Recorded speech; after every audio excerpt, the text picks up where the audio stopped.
বাংলাদেশ সরকারের কাছে আমরা আরও উদাত্ত আহ্বান জানাতে চাই যে পাশের দাদা বাবুরা নাকি আবেদন করেছে যে ডক্টর জাকির নায়েক বাংলাদেশে আসলে তাকে গ্রেফতার করে তাদের হাতে তুলে দিতে হবে।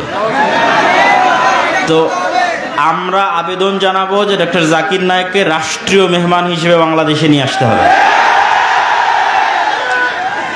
এবং আলহামদুলিল্লাহ রাজশাহী থেকে রংপুর আসা পর্যন্ত প্রশাসনের এনএসআই, সিটিএসবি, ডিজিএফআই সকলেই আমাদের সাথে সহযোগিতাপূর্ণ ব্যবহার করেছে এবং এখনও আলহামদুলিল্লাহ সহযোগিতাপূর্ণ ব্যবহার করছে। আমরা সকলের শুকরিয়া আদায় করি। আর তাদের সহযোগিতাপূর্ণ ব্যবহার আরও বেড়েছে, তার কারণ হচ্ছে আমাদের পার্শ্ববর্তী দেশে আল্লামা ইবতিসাম ইলাহি জহিরের আশায় বিভিন্ন উদ্ভট মিথ্যা নিউজ তারা প্রপাগান্ডা প্রচার করতেছে। আমরা আহলে হাদিসরা আমি মনে করি যে বাংলাদেশের সবচেয়ে নিরীহ দাওয়াতি কাজ করে হচ্ছে আহলে হাদিস এবং সালাফিরা। মানুষ অভিযোগ করে যে আহলে হাদিসরা নাকি রাজনীতি করে না। কেন রাজনীতি করে না সেটা নিয়ে অভিযোগ করে, অথচ সামান্য একজন আহলে হাদিস আলেম বাংলাদেশে এসে বক্তব্য দিচ্ছে, সেটা নিয়েই কী রকমের তোলপাড় চলতেছে তা ভাষায় প্রকাশ করার নয়। তাহলে আহলে হাদিসদের দাওয়াতের মধ্যেই রাজনীতি লুকিয়ে আছে। আমাদের যে প্রধান অতিথি আছেন তো ওনার মাধ্যমে কিন্তু এই প্রোগ্রামটা হচ্ছে। 2 মিনিট আপনি একটু বলবেন। আচ্ছা 2 মিনিট আপনারা, আমিও যদিও বক্তব্য দ্রুত শেষ করে দিব, আপনারা এক কাজ করেন ভাইজান, আমার বক্তব্য আমি দ্রুত শেষ করব, আপনারা শেখ আব্দুর রাজ্জাক বিন ইউসুফকে নিয়ে আসেন, তাহলে উনি আর ফাঁকে কথা বলতে পারবে, দেরি হবে না। জি, তো আল্লামা ইবতিসাম ইলাহি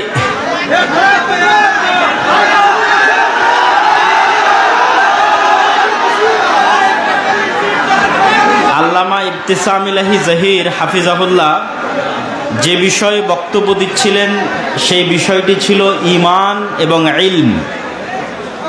ঈমান বিল গায়ব, অদৃশ্যের উপর বিশ্বাস, আর ইলম আল্লাহ সুবহানাহু তাআলা এবং তার রাসূলের পক্ষ থেকে আসা ইলম বা জ্ঞান। আমিও গত কয়েকদিন যাবৎ ঈমানের উপর বক্তব্য দিয়েছি। ঈমান বিল গায়ব, ঈমান বিল গায়েব হচ্ছে মুসলমানদের সবচেয়ে বড় সম্পদ। আর ঈমান বিল গায়েব না থাকলে মুসলমানেরা সবচেয়ে দুর্বল। কয়েকটা উদাহরণ দিই আপনাদের সহজভাবে বোঝার জন্য। মুসা আলাইহিস সালাতু ওয়াস সালাম ফেরাউনের তুলনায় দুনিয়াবি শক্তিতে সবচেয়ে দুর্বল ছিলেন। আজকের গাজার মানুষও ইসরায়েলের কাছে অত দুর্বল নয় মুসা আলাইহিস সালাতু ওয়াস সালাম ফেরাউনের কাছে যত দুর্বল ছিলেন দুনিয়াবিভাবে। তো মুসা আলাইহিস সালাতু ওয়াস সালাম যদি দুনিয়াবি বিজয়ের চিন্তা করতেন দুনিয়াবিভাবে, দুনিয়াবি পদ্ধতিতে, তাহলে তিনি কখনোই বিজয় অর্জন করতে পারতেন না। কিন্তু মুসা আলাইহিস সালাতু ওয়াস সালামকে আল্লাহ সুবহানাহু তাআলা শিখিয়েছেন যে ইন্নাল্লাহা আলা কুল্লি শাইইন কাদির, আল্লাহ সকল কিছুর উপর ক্ষমতাবান, পৃথিবীতে আল্লাহর ফেরেশতা বিরাজমান। অতএব মুসা তুমি আল্লাহর ক্ষমতার উপর ভরসা রাখো এবং আল্লাহ সুবহানাহু তাআলার ফেরেশতা তোমার সহযোগিতার জন্য সর্বদা তোমার সাথে আছে। তো মুসা আলাইহিস সালাতু ওয়াস সালামের হাতের লাঠিকে আল্লাহ সাপ বানিয়ে দিয়েছিলেন, সমুদ্রের মধ্যে আল্লাহ রাস্তা তৈরি করে দিয়েছিলেন, মরুভূমিতে আল্লাহ সুবহানাহু তাআলা পাথর থেকে ঝর্ণা তৈরি করে দিয়েছিলেন, মরুভূমিতে আল্লাহ সুবহানাহু তাআলা আসমান থেকে মান্না এবং সালওয়া খাবার পাঠিয়েছিলেন। এবং আল্লাহ সুবহানাহু তাআলা তাদের জন্য এমন অসংখ্য ব্যবস্থাপনা করেছিলেন যেগুলো গায়েবী মদদ ছাড়া সম্ভব ছিল না, দুনিয়াবি কোনো শক্তি দিয়ে সম্ভব ছিল না। ঠিক তেমনি আমরা যদি মুহাম্মদ সাল্লাল্লাহু আলাইহি ওয়াসাল্লাম, আবু বকর, ওমর, উসমান, আলী রাদিয়াল্লাহু তাআলা আনহুম এদের জীবনী দেখি, খালিদ বিন ওয়ালিদ, আমর ইবনুল আস এদের জীবনী দেখি, তাহলে তৎকালীন বিশ্বের রোমান সাম্রাজ্য এবং পারস্য সাম্রাজ্যের তুলনায় দুনিয়াবি শক্তির দিক থেকে আজকের মুসলমানদের তুলনায় শতগুণ দুর্বল ছিল আবু বকর, ওমর, উসমান, আলী রাদিয়াল্লাহু তাআলা আনহু। আজকের মুসলমানেরা আমেরিকা এবং ইসরায়েলের তুলনায় যত দুর্বল, মুহাম্মদ সাল্লাল্লাহু আলাইহি সাল্লাম এবং তার সাহাবীরা রোমান এবং পারস্য সাম্রাজ্যের তুলনায় তার চেয়ে শতগুণ বেশি দুর্বল ছিলেন। তাহলে তখনকার মুসলমানেরা বিজয় অর্জন করলো, এখনকার মুসলমানেরা মাজলুম কেন? কারণ কি? মুসা আলাইহিস সালাতু ওয়াস সালাম বিজয় অর্জন করলো, আজকের মুসলমানেরা মাজলুম। কারণ কি? কারণ একটাই, যে খালিদ বিন ওয়ালিদ, আমর ইবনে আল আস, আবু বকর, ওমর, উসমান, আলী রাদিয়াল্লাহু তাআলা আনহুম এরা গায়েবের উপর ইয়াকিন রাখতেন। কেমন ইয়াকিন? দুই একটা ঘটনা শোনাই। গায়েবের একটা বড় বিষয় হচ্ছে ফেরেশতা। দুই একটা হাদিস শোনাই ফেরেশতাদের সম্পর্কে। একদিন এক সাহাবী যুদ্ধ করছে, তো দুই পাশে দুইজন সাদা ধবধবে পোশাক পরিধান করে তারাও যুদ্ধ করছে। সাহাবী বলছে, আমি এদেরকে পূর্বেও কোনোদিন দেখিনি, পরেও কোনোদিন দেখিনি। রাসূল সাল্লাল্লাহু আলাইহি ওয়াসাল্লামের সামনে যখন বর্ণনা দেওয়া হলো, তিনি বললেন, এরা ছিল জিবরাইল আর মেকাইল, আল্লাহ পাঠিয়েছিলেন যুদ্ধ করার জন্য। আল্লাহু আকবার। উহুদের যুদ্ধে হানজালা রাদিয়াল্লাহু তাআলা আনহু শহীদ হয়েছে। তিনি বাসর ঘর থেকে বের হয়ে যুদ্ধের মাঠে গেছিলেন। রাসূলুল্লাহ সাল্লাল্লাহু আলাইহি ওয়াসাল্লামকে সাহাবীরা বললেন, তাকে গোসল দেওয়াতে হবে। রাসূল সাল্লাল্লাহু আলাইহি ওয়াসাল্লাম উত্তরে বললেন, তাগসিলুহুল মালায়েকা, ইতিমধ্যেই ফেরেশতারা তাকে গোসল দেওয়া সম্পূর্ণ করেছে। আল্লাহু আকবার। খন্দকের যুদ্ধে রাসূল সাল্লাল্লাহু আলাইহি ওয়াসাল্লাম যুদ্ধ শেষ করে অস্ত্র রেখে গোসল করতেছেন। গোসল শেষ হয়ে বের হয়ে দেখছেন জিবরাইল আলাইহিস সালাতু ওয়াস সালাম এসে উপস্থিত। তিনি বলছেন, আপনি অস্ত্র রেখে দিয়েছেন, আমরা তো অস্ত্র রাখিনি। তো কেন তোমরা অস্ত্র রাখনি? তো মদিনায় অবস্থান করা তিনটা ইহুদি গোত্র, বানু কুরাইজা, বানু কায়নুকা, বানু নাজির, তারা মুহাম্মদ সাল্লাল্লাহু আলাইহি ওয়াসাল্লামের সাথে লিখিত চুক্তিবদ্ধ ছিল যে মুহাম্মদ সাল্লাল্লাহু আলাইহি ওয়াসাল্লামকে তারা সহযোগিতা করবে। কিন্তু খন্দকের যুদ্ধে তারা গাদ্দারি করেছে, মুনাফিকি করেছে। তো জিবরাইল বলছে, শুধু কাফেরদের পরাজয় নয়, মদিনার মধ্যে থাকা মুনাফিকদেরকেও শেষ করতে হবে, তাদেরকেও মদিনা থেকে বের করে দিতে হবে, তাদের শাস্তি বাস্তবায়ন করতে হবে, গাদ্দারির শাস্তি। তো আনাস রাদিয়াল্লাহু তাআলা আনহু বলছে, রাসূল সাল্লাল্লাহু আলাইহি ওয়াসাল্লাম আমাদেরকে বললেন, চলো আমরা বের হই। জিবরাইল বের হতে বলছে। তো যখন সাহাবীরা বানু কুরাইজা, বানু কায়নুকা, বানু নাজির গোত্রের দিকে অভিযান পরিচালনার জন্য বের হলেন, তখন তারা তাদের সামনে জিবরাইলের ঘোড়সওয়ার বাহিনীর উড়ন্ত ধুলা দেখতে পাচ্ছিলেন। বলেন আল্লাহু আকবার। আনাস রাদিয়াল্লাহু তাআলা আনহুর বর্ণনা, যে তারা নিজেরা দেখছিলেন জিবরাইলের বাহিনীর উড়ন্ত ধুলা। একদিন রাসূল সাল্লাল্লাহু আলাইহি ওয়াসাল্লাম মসজিদে নববীতে বসে আছেন, একজন ব্যক্তি আসলো। ওমর রাদিয়াল্লাহু তাআলা আনহু বলছেন, মদিনার কেউ তাকে চিনে না, আর সফরের কোনো চিহ্ন নাই। জিজ্ঞেস করছে, ইসলাম কাকে বলে, ঈমান কাকে বলে, ইহসান কাকে বলে, কিয়ামত কখন হবে। সবকিছু জিজ্ঞাসা শেষে যখন বিদায় নিচ্ছে, তখন রাসূল সাল্লাল্লাহু আলাইহি ওয়াসাল্লাম জিজ্ঞেস করছেন, তোমরা জানো ইনি কে? বলে, না, আমরা তো জানি না। তো বলে, ইনি হচ্ছেন জিবরাইল আলাইহিস সালাতু ওয়াস সালাম, এসেছিলেন তোমাদের দ্বীন শিক্ষা দেওয়ার জন্য। তো রাসূল সাল্লাল্লাহু আলাইহি ওয়াসাল্লামের জীবদ্দশায় ফেরেশতা সংক্রান্ত যদি শুধু হাদিস জমা করি, যেটি আমাদের সালাফি কনফারেন্সে যে নতুন বই আসতেছে, আল্লাহর পথে যাত্রা, আগামী 6 ও 7 নভেম্বর সালাফি কনফারেন্স, আপনাদের যে মেহমান আল্লামা ইবতিসাম ইলাহি জহির, তিনিও সেখানে বক্তব্য দিবে। আপনাদের সকলের উপস্থিত হওয়ার আহ্বান। বলেন ইনশাআল্লাহ। আজকে হয়তো মনোযোগ দিয়ে খুব ভালোভাবে শুনতে পারলেন না, ওই দিন ইনশাআল্লাহ আশা করি আপনারা খুব ভালোভাবে মন দিয়ে শুনতে পারবেন। তো এই আল্লাহর পথে যাত্রা বইয়ে এই দলিলগুলো বিস্তারিত উল্লেখ করা আছে। তো সারমর্ম কি? রাসূল সাল্লাল্লাহু আলাইহি ওয়াসাল্লাম বলতেছেন যে জিবরাইল আমাকে মিসওয়াক করতে বলছে, কারণ আমার মুখের গন্ধে সে কষ্ট পায়। রাসূল সাল্লাল্লাহু আলাইহি ওয়াসাল্লাম বলছেন, তোমরা মসজিদে পেঁয়াজ রসুন খেয়ে যেও না, কেননা ফেরেশতারা মসজিদে থাকে, তারা কষ্ট পায়। রাসূল সাল্লাল্লাহু আলাইহি ওয়াসাল্লাম একদিন বললেন, বাড়িতে আজকে জিবরাইল আসেনি, ঘটনা কি? তো বাড়িতে ছবি ছিল, জিবরাইল আসেনি। রাসূল সাল্লাল্লাহু আলাইহি ওয়াসাল্লাম বললেন, যেই বাড়িতে ছবি আছে, যেই বাড়িতে কুকুর আছে, সেই বাড়িতে জিবরাইল প্রবেশ করতে পারে না, বা রহমতের ফেরেশতা প্রবেশ করে না।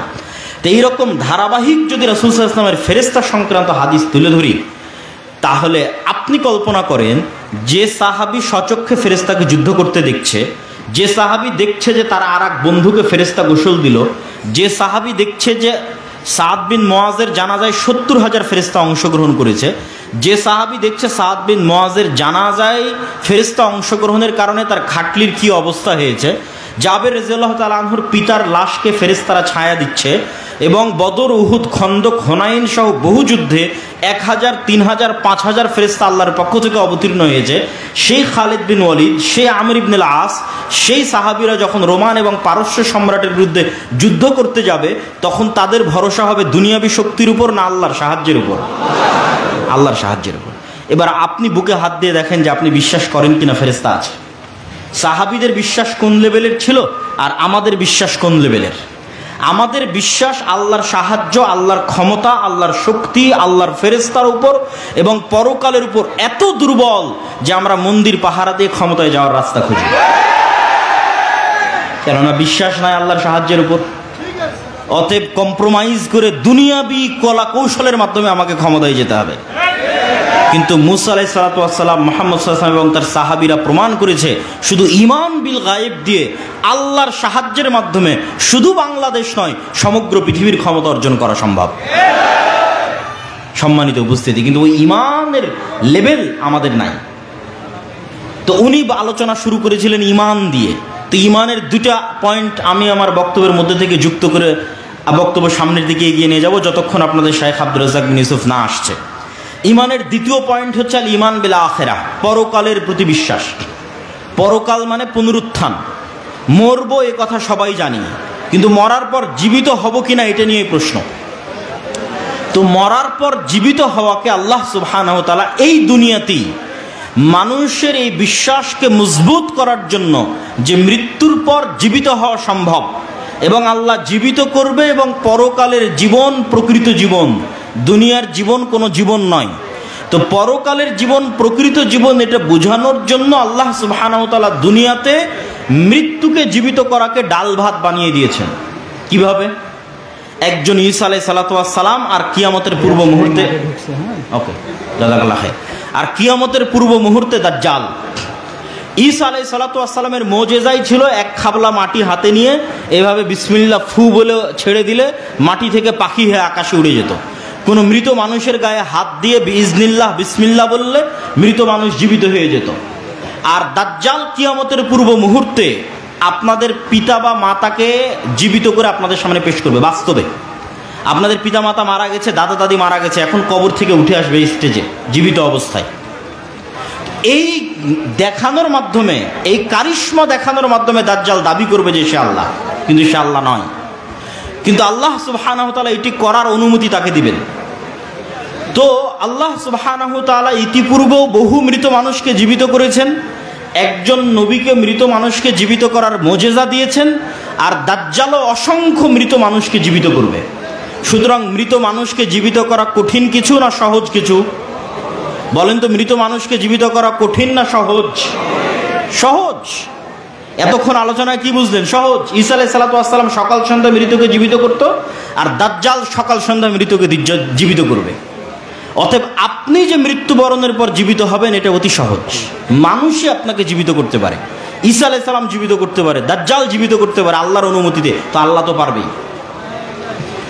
অতএব মৃত থেকে আমরা জীবিত হবই। অতএব পরকালের জীবনের প্রতি আমাদের বিশ্বাস এবং ভরসা থাকতে হবে অগাধ। পরকালের জীবনের প্রতি আমাদের বিশ্বাস এবং ভরসা থাকতে হবে অগাধ। সম্মানিত উপস্থিতি, আল্লামা ইবতিসাম ইলাহি জহিরের বক্তব্যের সারমর্ম বলছিলাম, ঈমান বিল গায়ব এবং ইলম। আমি বলে সুযোগ করে দিচ্ছি, আপনারা একটু হইচই করবেন না।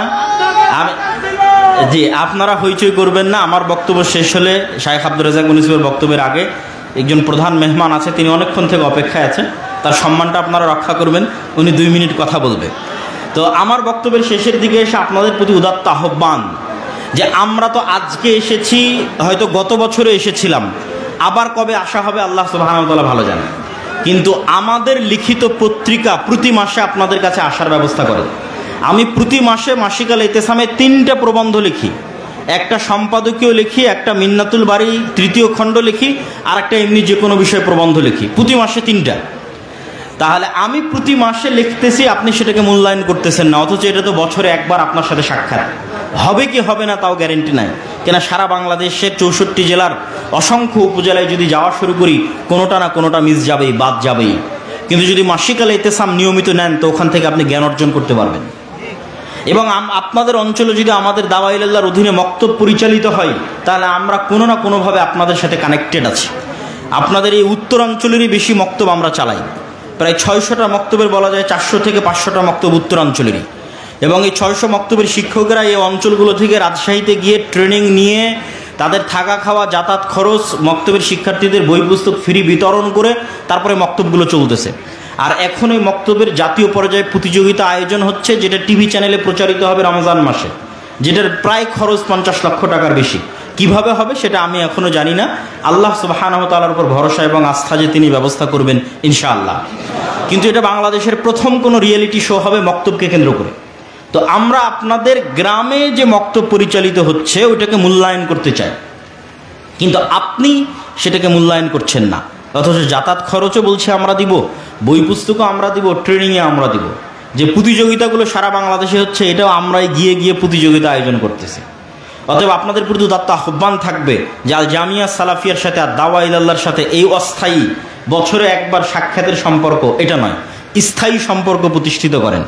আপনাদের যদি দ্বীনি শিক্ষা প্রতিষ্ঠান থাকে, আল জামিয়া সালাফিয়া আমরা দাবি করতে পারি বর্তমান বাংলাদেশে সৌদি আরব, পাকিস্তান, ভারত থেকে সবসময় আলেম ওলামা আসছে, দার্স দিচ্ছে। এটি একটি আন্তর্জাতিক মানের শিক্ষা প্রতিষ্ঠানের মানদণ্ড দাঁড় করানো হলে জামিয়া সালাফিয়া টপ 10 টপ 5-এর মধ্যে থাকবেই, শিক্ষার মানে থেকে শুরু করে সকল দিক থেকে। তো জামিয়া সালাফিয়ার সাথে সম্পৃক্ত হওয়া আর দাওয়া ইলাল্লাহর মক্তবের সাথে সম্পৃক্ত হওয়া এবং মাসিক আল এতেসামের এজেন্ট এবং গ্রাহক হওয়া, এগুলো হচ্ছে আমাদের সাথে সবসময় যোগাযোগ রাখার মাধ্যম। তো এই আমাদের এই লেখনীগুলো, আমাদের বই পুস্তকগুলোকে মূল্যায়ন করবেন, কেননা আমাদের কথা, আমাদের জ্ঞান, আমাদের দাওয়াত সবাই বইয়ের মধ্যে লেখা আছে। এই একদিনের সম্পর্ক আমরা চাই না, স্থায়ী সম্পর্ক চাই। আল্লাহ সুবহানাহু ওয়া তাআলা কবুল করুক, আল্লাহুম্মা আমিন।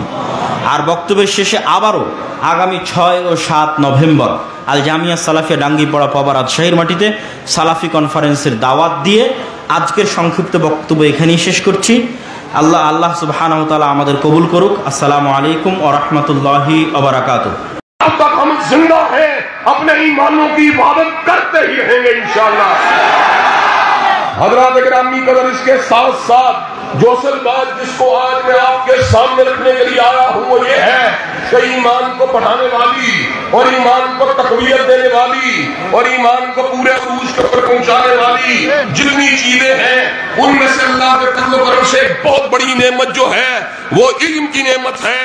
और दुनिया के अंदर जिसके पास इल्म आ जाए, अल्लाह के फज़ल व करम से अल्लाह की बहुत बड़ी अता उसके ऊपर होती है।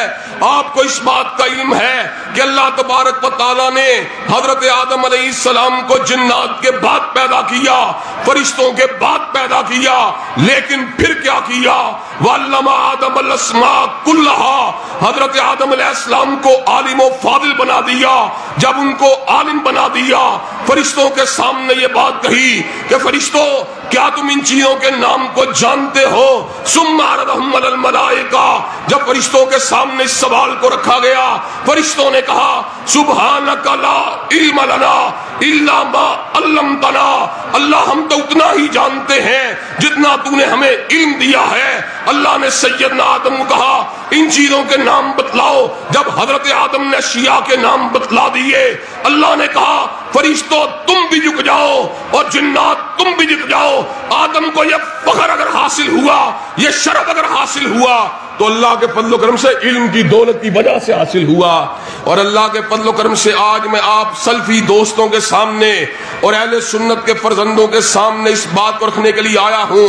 इंशाअल्लाह जब तक अल्लाह तबारक व तआला के फज़ल व करम से हम जिंदा हैं, उलमा के सामने ज़ानुए तलम्मुस को तय करते रहेंगे, कुरान के इल्म को भी हासिल करते रहेंगे, बुखारी के इल्म को भी हासिल करते रहेंगे, मुस्लिम के इल्म को भी हासिल करते रहेंगे, जिंदगी के आखिरी सांस तक इंशाअल्लाह इल्म के लिए अपने आप को वक्फ करते ही रहेंगे इंशाअल्लाह। हज़रात गिरामी कदर,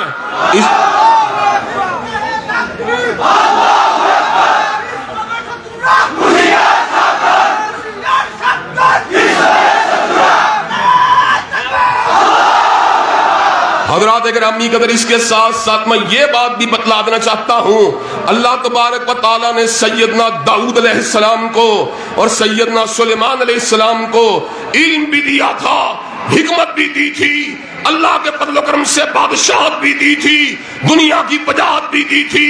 लेकिन अल्लाह तबारक व तआला ने सूरह नमल में एक ही नेमत का जिक्र किया। अल्लाह तबारक व तआला ऐलान फरमाते हैं वलक़द आतैना दाऊद व सुलैमान इल्मा व क़ाल अल्हम्दुलिल्लाहिल्लज़ी فضلنا علی کثیر من عبادہ المومنین. اللہ نے داؤد و سلیمان کو علم دیا. انہوں نے کہا اللہ تیرا شکر ہے کہ تو نے ہمیں علم کی نعمت دے کے باقی مومنوں پہ فضیلت دی ہے. ہم یہ بات سمجھتے ہیں جو عالم ہوتا ہے اس کا مقام بلند ہوتا ہے اور جس میں جوہل ہوتا ہے اس کا مقام نیچے ہوتا ہے. ایمان کے راستے کا چلنے والا انتہائی افضل انسان ہے، لیکن جو عالم مومن ہوتا ہے، جو عالم باعمل ہوتا ہے، اللہ کے فضل و کرم سے اس عہد کا کوئی شخص بھی اس کی عظمت کا مقابلہ نہیں کر سکتا. حضرات گرامی قدر میں آپ کو یہ بات بتلانا چاہتا ہوں، اللہ کے فضل و کرم سے جن صحابہ نے علم کو حاصل کیا، جن میں سیدنا ابو ہریرہ کا نام نامی بھی شامل ہے اور عبداللہ ابن عمر کا نام نامی بھی شامل ہے اور انس ابن مالک کا نام نامی بھی شامل ہے اور سیدہ صدیقہ کائنات کا نام نامی بھی شامل ہے. ان کے اندر ابو سعید الخدری کا نام نامی بھی شامل ہے. اللہ کے فضل و کرم سے یہ وہ ہستیاں ہیں جنہوں نے ہم تک علم کو منتقل کیا ہے. انشاءاللہ جب تک مومن عمل کرتا رہے گا ان صحابہ کو انشاءاللہ ثواب ملتا ہی رہے گا انشاءاللہ. اور اللہ کے فضل و کرم سے مجھے یہ بات بتلائیے کہ آپ علم کی ترسیل کے لیے اپنے آپ کو وقف کرنے کے لیے تیار ہیں انشاءاللہ. علم نور کا نام ہے، علم روشنی کا نام ہے. اللہ کے فضل و کرم سے جب انسان عالم بن جاتا ہے اس کو اندھیرے اجالے کا فرق پتہ چل جاتا ہے، اس کو توحید اور شرک کا فرق معلوم ہو جاتا ہے، اس کو ہدایت اور گمراہی کا فرق معلوم ہو جاتا ہے، اس کو اونچ اور نیچ کا علم ہو جاتا ہے. انشاءاللہ جب تک ہمارے مدارس زندہ ہیں، جب تک ہمارے علماء زندہ ہیں، علم حق کو انشاءاللہ آگے پہنچاتے ہی رہیں گے، پہنچاتے ہی رہیں گے انشاءاللہ. اور میں اپنے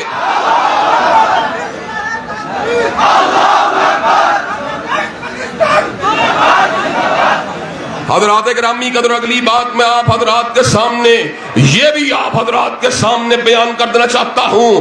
اللہ کے فضل و کرم سے یہ بات میں علی وجہ بصیرت کہہ رہا ہوں. علم کی دو قسمیں ہیں، ایک سائنسی علوم ہیں جن میں ہم علم کو حاصل کرتے ہیں، تجربے سے حاصل کرتے ہیں، مشاہدے سے حاصل کرتے ہیں، اور علم کی دوسری قسم وہ ہے جو آسمانوں سے آئی ہے، جو پروردگار عالم نے بھیجی ہے. اس کے حصے دو ہیں، ایک رب کا قرآن ہے، ایک مدینے والے کا فرمان ہے. انشاءاللہ جب تک ہم زندہ ہیں اس مانی علم کو انشاءاللہ آگے پہنچاتے ہی رہیں گے انشاءاللہ.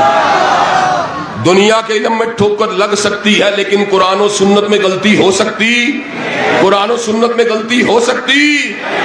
حضرات گرامی قدر میں آپ کو یہ بات بتلا دینا چاہتا ہوں، الحمد کی الف لام سے لے کر الناس کی الف سین تک قرآن مجید کا ہر لفظ مکمل ہے. اس میں کسی کمی بیشی کی کوئی گنجائش موجود نہیں ہے، اس میں کسی نقص کا کوئی اندیشہ موجود نہیں ہے. حضرات گرامی قدر دوسری بات حضرت رسول اللہ کی حدیث ہیں. حضرت رسول اللہ نے حدیث کے علم کو کہاں سے حاصل کیا؟ میری بات کو توجہ سے سنیے. ہم نے علم کو حاصل کیا علماء سے حاصل کیا، ہم نے علم کو حاصل کیا علامہ شہید سے حاصل کیا، انہوں نے علم کو حاصل کیا حافظ محمد گوندلوی سے حاصل کیا، انہوں نے علم کو حاصل کیا حافظ عبد المنان بدیر آبادی سے حاصل کیا، انہوں نے علم کو حاصل کیا سید نذیر حسین مقدس دیلوی سے حاصل کیا، انہوں نے علم کو حاصل کیا حضرت شاہ اسحاق سے حاصل کیا، انہوں نے علم کو حاصل کیا حضرت شاہ عبدالعزیز سے حاصل کیا، انہوں نے علم کو حاصل کیا حضرت شاہ ولی اللہ سے حاصل کیا. بات بڑھتی بڑھتی امیر المومنین فی الحدیث حجت اللہ فی الارض حجب الحفظ حضرت امام بخاری تک پہنچی. بخاری نے علم کو حاصل کیا ترجمان سنت احمد ابن حنبل سے حاصل کیا، انہوں نے علم کو حاصل کیا امام علم و حلم حضرت شافعی سے حاصل کیا، انہوں نے علم کو حاصل کیا امام دار الحجرہ حضرت امام مالک سے حاصل کیا، انہوں نے علم کو حاصل کیا شیخ القرہ حضرت نافع سے حاصل کیا، انہوں نے علم کو حاصل کیا मुहद्दिस मिल्लत अब्दुल्ला इब्ने उमर से हासिल किया, अब्दुल्ला इब्ने उमर ने इनको हासिल किया, हजरत रसूलुल्लाह से हासिल किया। जब हजूर की बारी आई, हजूर ने इल्म को हासिल किया, न कॉलेज से हासिल किया, न यूनिवर्सिटी से हासिल किया, न मकतब से हासिल किया, न मदरसे से हासिल किया। हजूर ने इल्म को हासिल किया वादाउल्ला शरीक से हासिल किया, अला कुल्ली शैइन कदीर से हासिल किया, अव्वल से हासिल किया, आखिर से हासिल किया, सरीउल हिसाब से हासिल किया, शदीदुल इकाब से हासिल किया। अल्लाह का इल्म भी गलती से पाक है और हजरत रसूलुल्लाह का इल्म भी गलती से पाक है। हजरात गिरामी कदर, अल्लाह के फजल करम से आलुल हदीस की दावत और अहले सुन्नत की दावत इन दो बुनियादी सहीफों के पर उस्तवार है। हम कभी किसी मुहद्दिस की फन की बात नहीं करते, हम किसी इमाम की इमामत की बात नहीं करते, हम किसी फकीह की फिकाहत की बात नहीं करते। इज्जत सबकी करते हैं, अदब सबका करते हैं, लेकिन आलू सुन्ना और आलुल हदीस दीन के मामलात में हुज्जत अगर किसी को मानते हैं तो या रब के कुरान को मानते हैं या मदीने वाले के फरमान को मानते हैं।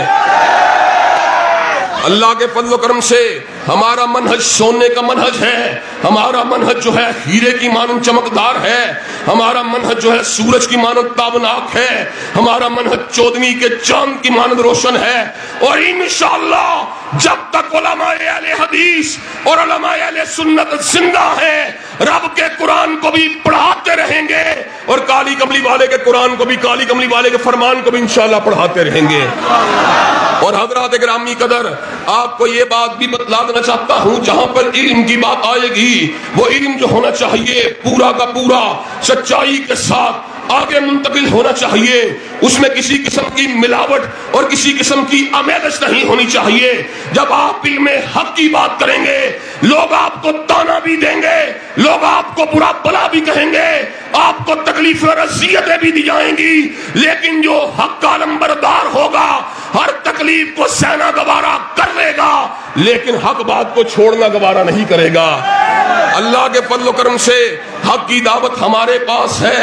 हक की दावत देने वालों को लगे कि लोग कभी दहशतगर्द कहते हैं, कभी इंतहा पसंद कहते हैं, कभी शिद्दत पसंद कहते हैं, कभी बुनियाद परस्त कहते हैं।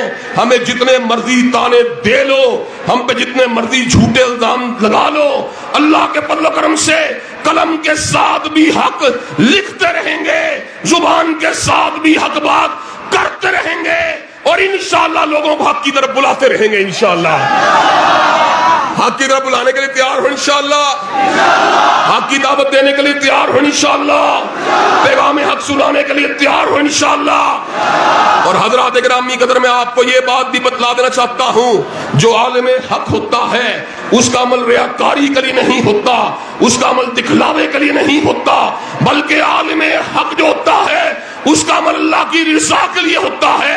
जो दुनियादारी के लिए, दुनिया की शोहरत के लिए, दुनिया के वकार के लिए दीन में मिलावट करता है, वो कभी कामयाब हो सकता, वो कभी फलाह पा सकता। अल्लाह के फजल करम से हमारे पास दावत हक है, अहले सुन्नत का मनहज है, रब का कुरान है, कमली वाले का फरमान है। और मैं आज ये बात बतला देना चाहता हूं, इंशाअल्लाह कुरान की दावत के साथ, हदीस तैयबा की दावत के साथ बंगाल को भी रोशन करके छोड़ेंगे, पाकिस्तान को भी रोशन करके छोड़ेंगे और दुनिया के हर मुकाम के ऊपर किताब और सुन्नत का झंडा इंशाअल्लाह लहरा के छोड़ेंगे। हजरात, क्या आप कुरान और सुन्नत की दावत आगे पहुंचाने के लिए तैयार हैं इंशाअल्लाह? और कुरान और सुन्नत के पैगाम को हर मुकाम के ऊपर आगे बढ़ाने के लिए तैयार हैं इंशाअल्लाह? और मैं आपको ये बात बतला दूं, इंशाअल्लाह जो शख्स भी किताब और सुन्नत के ऊपर यकीन रखने वाला है, जो शख्स भी किताब और सुन्नत की दावत देने वाला है, अल्लाह के फजल करम से वो शख्स हमारा भाई है, हमारे दिल की धड़कन है। और दुनिया भर में जहां कहीं भी हमारे भाई मजलूम होंगे, चाहे वो फलस्तीन में मजलूम हो, चाहे वो कश्मीर में मजलूम हो, इंशाअल्लाह उनकी हिमायत में आवाज को उठाते रहेंगे। अरकान के मजलूमों की हिमायत में आवाज उठाने के लिए तैयार हो, अरकान के मजलूमों का साथ देने के लिए तैयार हो, फलस्तीन के मजलूमों के हक में आवाज उठाने के लिए तैयार हो इंशाअल्लाह, कश्मीरी मजलूम भाइयों के हक में आवाज उठाने के लिए तैयार हो इंशाअल्लाह। अल्लाह के फजल करम से जो लोग ये समझते हैं कि हम लोगों को जो है दलील से हटाकर शिद्दत का रास्ता बतलाने के लिए आए हैं। हम उनको जवाब दे देना चाहते हैं। अल्लाह के फजल करम से हमारे हाथ में कलम है, हमारी जुबान के ऊपर हक है और हम हक के ऊपर जमे हुए हैं। ना किसी की धमकियों से डरते हैं, ना किसी के ब्लैकमेलिंग से डरते हैं, ना किसी के प्रोपेगेंडा से डरते हैं। नजर हमारी होती है तो या रब के कुरान पे होती है या काली कमली वाले के फरमान पे होती है। हजरात, क्या आप ये काम करने के लिए तैयार हैं? इंशाअल्लाह किताब और सुन्नत की दावत को पूरी दुनिया में फैलाने के लिए तैयार हैं इंशाअल्लाह। इल्म हकीकी को आम करने के लिए तैयार हैं इंशाअल्लाह। और अल्लाह के फजल करम से इल्म का नूर फैलाने के लिए तैयार हैं इंशाअल्लाह। और किताब और सुन्नत का वो मनहज जिसके लिए बर्रे सगीर में कभी वलीउल्लाह ने कुर्बानियां दी, कभी शाह इस्माइल शहीद ने कुर्बानियां दी, कभी सैयद नदीर हुसैन मुअद्दद देलवी ने कुर्बानियां दी, और यहाँ पर हमारे भाई मौलाना अब्दुल्ला अल काफी अल कुरैशी ने कुर्बानियां दी, डॉक्टर अब्दुल बारी ने कुर्बानियां दी। अल्लाह के फजल करम से पाकिस्तान में अल्लामा शहीद ने कुर्बानियां दी। और जब तक हम जिंदा हैं अपने इस्लाफ की रिवायात को आगे बढ़ाते ही रहेंगे, अपने इस्लाफ के रास्ते के ऊपर चलते ही रहेंगे और इंशाअल्लाह किताब और सुन्नत की दावत को आम करते ही रहेंगे।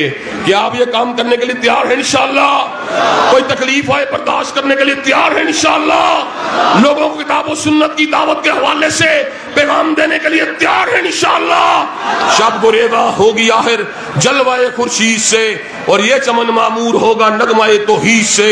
वाखिरु दावाना अल्हम्दुलिल्लाहि रब्बिल आलमीन।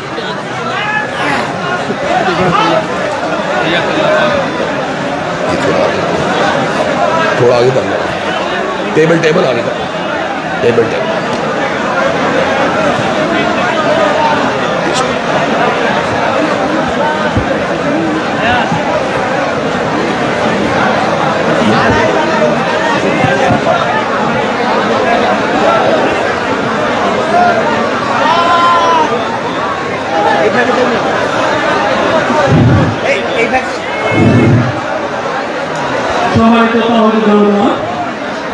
আমরা একটু চুপচাপ হই, একটু কষ্ট করছি, বলে চলে যাবে।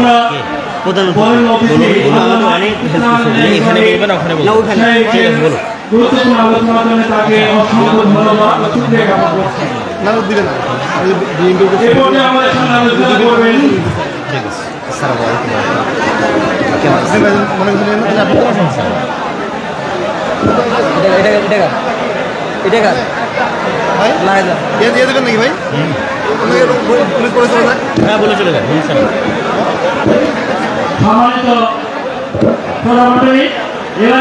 আপনাদের সামনে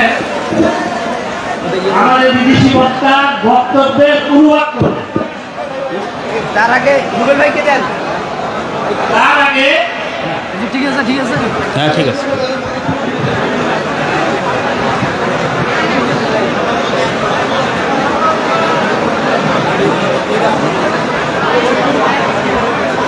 সমাজের ভিত্তিতে এ পর্যায়ে আপনাদের মধ্যে সংক্ষিপ্ত কথা বলবেন নীলফামারী জেলা বিএনপির সদস্য সচিব বর্তমান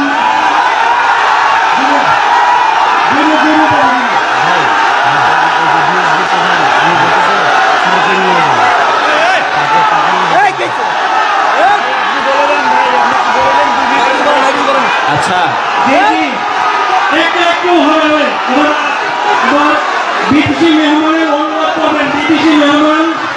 বিদেশি মেহমান যে আলোচনা করেছেন সে আলোচনার সঙ্গে অনুবাদ করবেন আমাদের আলোচক শেখ আব্দুল্লাহ বিন আব্দুল বাচ্চা। শেখ আব্দুল্লাহ বিন আব্দুল বাচ্চা ভাই।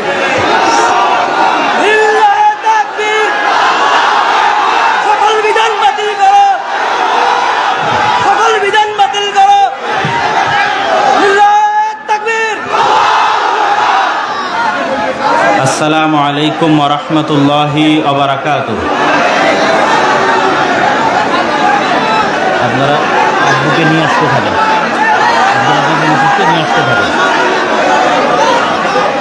যাবতীয় প্রশংসা হামদ সানা মহাপরাক্রমশালী আল্লাহ সুবহানাহু তাআলার জন্য। সকলেই বলি আলহামদুলিল্লাহ। দরুদ ও সালাম বর্ষিত হোক পৃথিবীর সর্বশেষ ও সর্বশ্রেষ্ঠ রাসূল আহমদ মুহাম্মদ মুস্তাফা সাল্লাল্লাহু আলাইহি ওয়াসাল্লামের প্রতি।